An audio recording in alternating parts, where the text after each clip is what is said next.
और मैं बता दूं, सवाल की दावेदारी सबसे मजबूत देखी जा रही है और ये क्षेत्र में चर्चा है कि विशाल जायसवाल चुनाव लड़ेंगे। महाराजगंज से लेकर पटना तक विशाल जायसवाल, विनोद जायसवाल, तो कहाँ है? मैं एक क्वेश्चन आपसे करता हूं कि दावेदारी का मापदंड आप क्या नापते हैं? जनता के बीच आपका पॉपुलैरिटी, या कि जनता के बीच संघर्ष, या जनता के बीच किया हुआ वर्क, या फिर पैसा, पावर, और जो फोटो वाली बात की वो क्या है? आपके मायने में क्या है बताइए, तब हम अपने जवाब। विनोद जायसवाल एमएलसी है और महाराजगंज की जो परिस्थिति है, जो पूर्व में परिस्थिति है या वर्तमान में, तो उनका विकास का एक ही पैमाना है सड़क। जो वर्तमान विधायक वो कहते हैं कि हमने इतना सड़क दे दिया, सिवान के इतिहास में सबसे अधिक सड़क हमने बनवाई। इसके पूर्व विधायक है नारायण साहब, वो कहते हैं कि हमने सबसे अधिक सड़कें बनवाई महाराजगंज में। और अभी एमएलसी पुत्र विशाल जायसवाल ये सड़कें बनवा रहे हैं महाराजगंज में, तो क्या ये सड़क बनवाना उनके लिए काफी नहीं है? नहीं, सड़क बनवाना एक विधायक के लिए क्या है? एक सड़क बनवा देना विधायक के लिए क्या है? एमएलसी साहब विधानसभा का चुनावी जो पैरामीटर है और जो विकास का पैरामीटर है, सड़क तक ही सीमित है। आपके कॉन्क्लेव में आज मैं बोल करके जाता हूं, जिस दिन आप इसको चढ़ाइएगा यूट्यूब और फेसबुक वगैरह पे आप डालिएगा, उस दिन से विकास का जो आने वाला वादा जो नेता करते हैं उसका पैमाना बदल जाएगा। मैं कह रहा हूं आज भी कि जिस दिन डब्लू चुनाव लड़ेगा, उस दिन अपना मैनिफेस्टो तैयार करेगा, उस दिन आप किसी कैंडिडेट को उस पैरामीटर में नहीं बैठते हुए देखिएगा, क्योंकि डब्लू का सोच कुछ दूसरा है महाराजगंज को लेकर के। और ये जो लोग आ रहे हैं आज तक सड़क और स्वास्थ्य और शिक्षा तक ही उलझे हुए हैं। अगर राजद से टिकट डब्लू यादव को नहीं मिलता, उस परिस्थिति में क्या करेगा? विनोद जायसवाल के सपोर्ट में रहिएगा, विशाल जायसवाल के सपोर्ट में रहिएगा, या चुनाव लड़ेगा? ये कैसे कह दें कि हमको टिकट नहीं मिलेगा? अगर ऊपर तक चला गया है कि हाँ, डब्लू का महाराजगंज विधानसभा में क्या स्थिति परिस्थिति है, ये ऊपर तक चला गया है। और आपने जो कहा कि वो जब टिकट नहीं मिलेगा उस परिस्थिति में क्या कीजिएगा, तो ये जनता तय करेगी महाराजगंज की कि किसको टिकट मिलेगा और कौन। जब टिकट नहीं मिलेगा तो डब्लू का कंडीशन क्या होगा, ये जनता तय करेगी। एक आप ही के पार्टी के नेता है राजकिशोर गुप्ता, वो भी मन से ही विरोध करते हैं कि नहीं आप विशाल जायसवाल सपोर्ट नहीं करेंगे, आप भी कहते नहीं सपोर्ट करेंगे। और आप दोनों आदमी का एक इंटरव्यू बहुत वायरल हो रहा था कि अगर टिकट विशाल जायसवाल को मिलता है तो हम लोग इसलिए चुनाव लड़ेंगे। नहीं, आपको मैं बता दूं, आपको इस पे करेक्ट कर देना चाहता हूं कि एक प्रांतीय अध्यक्ष, आरजेडी के प्रांतीय अध्यक्ष आए थे और कार्यक्रम में हम लोग थे। उस समय हमने कहा था कि 2016 में विनोद जायसवाल जी ने यहाँ से एमएलसी सिवान से एमएलसी का चुनाव लड़ने का काम किया था, चुनाव हार गए थे। फिर 2022 में चुनाव लड़े थे, उस समय महागठबंधन के तमाम नेताओं ने अथक प्रयास करके उनको जिताने का काम किया। तो मैं पर्सनली उनसे ये बात बोला था कि आपको हम लोग इस मार्फत चुनाव जिताने का काम किए थे कि आप लालू जी या तेजस्वी जी के इर्द गिर्द रहने वाले लोग हैं, पटना में रहने वाले लोग हैं, तो जब भी महाराजगंज की बात आएगी तो हम लोगों की बात कीजिएगा, ना कि अपने बेटे की बात कीजिएगा। तो मैं उनसे खुल करके बोला कि आपका बेटा, आपके बेटे को अगर ओवरसियर चौराहे पे, महाराजगंज के ओवरसियर चौराहे पे बैठा दिया जाए, चाहे खड़ा करा दिया जाए, पूछा जाए कि उत्तर दक्षिण पूरब पश्चिम किधर है, तो आपका बेटा नहीं बता सकता है। इसलिए यहाँ का जो बेटा है उसको आप टिकट दिलवाने का काम कीजिए, उसमें मध्यस्थता करने का काम कीजिए, तब सिवान की जनता जानेगी कि हाँ, आपने ऐसा काम सामाजिक सौहार्द को बनाकर रखने के लिए आपने किया है। ये बातें हम लोगों ने बोली थी। चलिए कल्लू भाई, ये चीजें तो बहुत भविष्य के दर्द में है, किसी पार्टी की दर्द लेगी और कौन चुनाव लड़ेगा, ये आने वाला वक्त बताएगा। और जनता जिसे सर पे बैठाएगी, ताज देगी, जनता चुनेगी। लेकिन एक सवाल है कि टिकट, ये शब्द जो है हर पार्टी के कार्यकर्ता, किसी दल के, किसी गठबंधन के, टिकट आखिर क्यों? कार्यकर्ता और टिकट, युवा है, बेबाकी से अपनी बात करते हैं, तो थोड़ा सा उससे इतर मैं जानना चाहता हूं कि क्या टिकट ही प्रायोरिटी है? नहीं, देखिए, देश में और राज्य में पार्टियां हैं और पार्टियों के वर्कर हैं।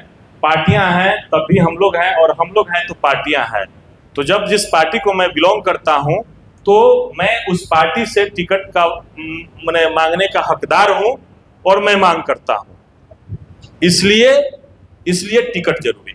निश्चित तौर पर, लेकिन अगर आपके कोई और साथी, कोई और कार्यकर्ता उस रेस में आपसे आगे निकल जाता है तो फिर प्रतिद्वंदिता क्यों? करे ना भाई, हम कहाँ कह रहे हैं। हमारे यहाँ का जैसे कि महागठबंधन में दुबे जी को टिकट मिल गया 2020 में, वो 14 दिन में चुनाव जीत करके गए और क्षेत्र में जो जनता की वाजिब मान सम्मान की बात है, वाजिब हक और हकूक की बात है, उसके मापदंडों पे वो खड़ा नहीं हुए, तब ना हम लोग कह रहे हैं कि भाई इन लोगों को चुनाव नहीं लड़ना चाहिए। यहाँ के बेटा को आप टिकट दीजिए, यहाँ के बेटा को चुनाव लड़ना चाहिए। आपने यहाँ के कार्यकर्ताओं के साथ, यहाँ के विकास के साथ, यहाँ के मान और सम्मान के साथ आपने धोखा किया है। तब मैं ये कह रहा हूं कि आप नहीं चाहिए हमको। महाराजगंज के स्थानीय किसी को अगर टिकट मिल जाता है तो डब्लू कंधा से कंधा मिलाकर चलने का काम करेगा। बहुत बड़ी बात कही। ये बात हमने कही।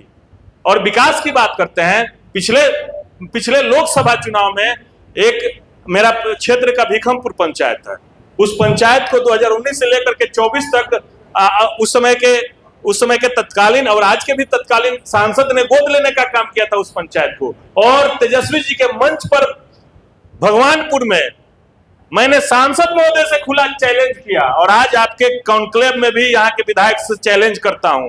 उस समय मैं सांसद से चैलेंज किया था कि आप आइए और आपने जिस पंचायत को गोद लिया है, आप बैठ करके काम गिनवा दीजिए कि आपने कितना काम किया है, एक जिला पार्षद ने कितना काम किया है। और आज आपके कॉन्क्लेव में बता देना चाहता हूं कि मेरे अंडर में 7 पंचायतें आती है मेरे जिला परिषद क्षेत्र में, और दुबे जी आकर के बता दे कि दुबे जी ने कितना काम किया और मैंने कितना काम किया है। उनसे 3 गुना अधिक काम करके दिखाया है अपने क्षेत्र में। गठबंधन के लोग नहीं नाराज होंगे, ये महाराजगंज की जनता की चाह है कि दुबे नहीं चाहिए। खुले मंच से आप अपने गठबंधन के विधायक की शिकायत कर रहे हैं, ये कह रहे हैं कि 5 सालों में उन्होंने काम नहीं किया। आप ऐसा कह रहे हैं उन्होंने काम नहीं किया? भैया, मुझे समाज ने छोटा हो या बड़ा, मुझे एक जनप्रतिनिधि चुना है और मैं एक जनप्रतिनिधि के नाते समाज में मैंने देखा कि जहां खाई है, जहां मान सम्मान की कमी है, जहां धोखा मिला है, उसको समाज के सामने प्रदर्शित करने में हमको क्या हिचक है। अगर ये नहीं कर रहा हूं तो मैं महाराजगंज का बेटा कैसा हूं? कैसे आपके मित्र, मैं बार-बार ये बोल रहा हूं, आपके मित्र नहीं है, मित्र छोटे हैं, छोटे भाई की तरह है। चलिए भाई, लेकिन ये जानकर खुशी हुई कि क्षेत्र का एक नौजवान अपने क्षेत्र के लिए आवाज उठाने का काम यदि किसी जोरदार से करेगा तो उस क्षेत्र का भविष्य अच्छा है। ये एक पत्रकार के तौर पर और यहाँ के स्थानीय नागरिक होने की वजह से भी मैं करता हूँ। और ये समझ पाया मैं अभी जो इतना देर तक सुना कि डब्लू में जितनी मैं संभावनाएं सोचता था उससे ज्यादा संभावनाएं हैं, क्योंकि किस तरह से बातों को घुमाकर अपने पक्ष में कर देना है और किस तरह से अपने नेता का बचाव कर देना है और अपने क्षेत्र की जनता के लिए आवाज भी जोरदार ढंग से उठा देना है, ये इन्होंने जिला परिषद की राजनीति करते करते सीख लिया। तो अब विधायक बनने के मेरी तो शुभकामनाएं सबके लिए है जो भी इस कुर्सी पर आएगा। आज मैं सबको शुभकामना ही दूंगा, क्योंकि जब मैं अपने चैनल पर होता हूँ तो खिंचाई भी करता हूँ और उनके लिए उनके जो किए हुए काम है उसको मैं उनको बताता भी हूँ कि कहाँ कमी लगी। आज जब मैं आया हूँ तो सब में वो संभावनाएं देखना चाहता हूँ कि आप अपने क्षेत्र के लिए आवाज उठाइए, आप महाराजगंज की आवाज बनिए, आप यहाँ के प्रतिनिधि हैं, वहाँ की आवाज बनिए। तो सशक्त भारत और जो बिहार न्यूज 24 है, इसके मंच से मैं आपको भी शुभकामनाएं देता हूँ कि आप नौजवान हैं, आप में भविष्य है, आप आगे बढ़िए और जनता का आवाज इसी तरह उठाते रहिए। ये नहीं पद मिल गया तो फिर आप रैपिड फायर एकदम आइए, फटाफट पूछते हैं, हाँ आगे जवाब दीजिए। एकदम आप एक बात मैं आपसे आग्रह करना चाहता हूँ, अगर आपके पास समय हो तो।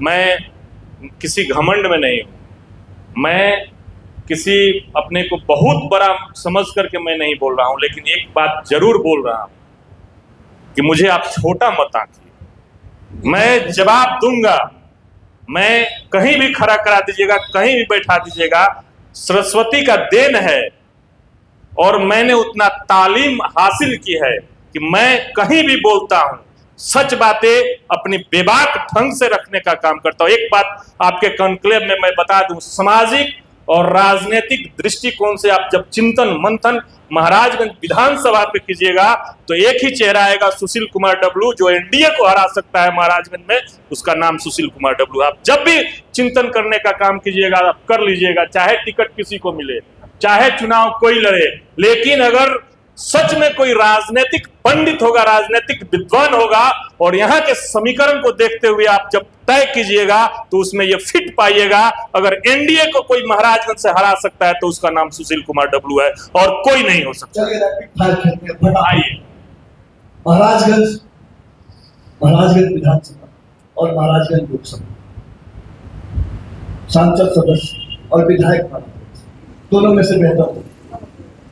दोनों में से कोई बेहतर नहीं, किसी एक को मैं चुन ही नहीं सकता हूं कि दोनों में से ना सिग्रीवाल जी बेहतर है ना दुबे जी बेहतर, दोनों में से कोई बेहतर नहीं है, क्योंकि दोनों ही लोगों ने महाराजगंज लोकसभा और महाराजगंज विधानसभा को धोखा देने का काम किया है और यहाँ के समाज के लोगों को पिछड़ेपन में ढकेलने का काम किया। इसलिए दोनों में से मैं किसी को नहीं चुनता हूं। लालू यादव और तेजस्वी यादव में से बेहतर होता है? लालू यादव।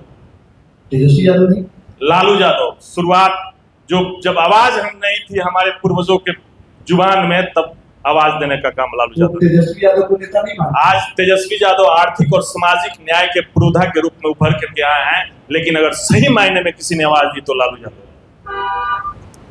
आपके अलावा महाराजगंज में कौन राजनीति का उम्मीदवार होगा? दूसरा कोई हो ही नहीं सकता। मैं आपके चैनल पे बता दिया हूं कि अगर महाराजगंज में एनडीए को कोई हरा सकता है तो सुशील कुमार डब्लू, नहीं तो कोई नहीं। बिहार में किसकी सरकार? राजद महागठबंधन की सरकार बनेगी और तेजस्वी जी मुख्यमंत्री बनेंगे और तभी बिहार का उद्धार होगा, बिहार में विकास होगा। कांग्रेस को कितनी सीटें?